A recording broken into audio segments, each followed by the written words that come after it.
It has several devices in both of the plays too that make appearances. The first I have to say is really well used. The peanut speak, where Yeah. you take something from a a, Mwah, mwah, a mwah, mwah. comic strip, Mhm.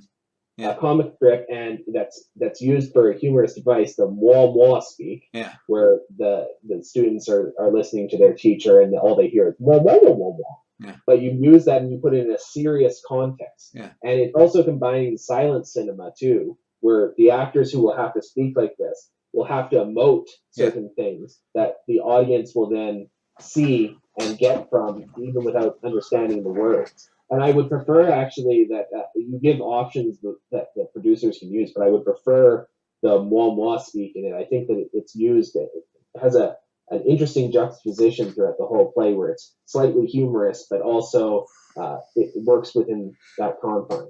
And also too, by having the moi mois, if I could have had, well, number one, I wanted that the Mongols, everyone who's a non-Mongol is, not an infidel necessarily, but they're not Mongols, so they will all sound alike, whether they're Southern China or whether they're Central Asians or what Turks or whatever they might be, Tangits, and so having all non-Mongols going wah wah wah, having the translators for Genghis Khan's court going wah wah wah, instead of having say.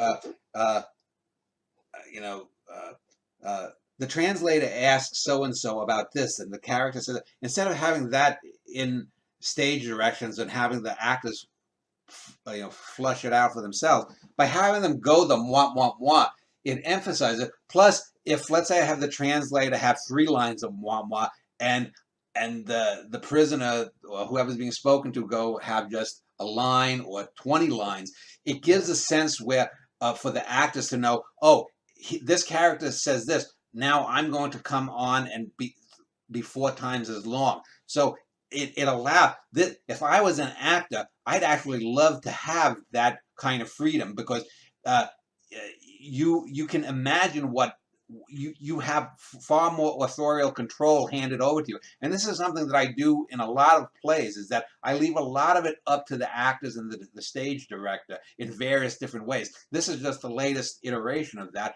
And I'm only going to use this in the con plays, or if I ever do, something else maybe with translation or whatnot. But I probably wouldn't do the moi was outside of the con plays. But it gives a lot of creativity and artistic control over to the actors, which as an actor should love that.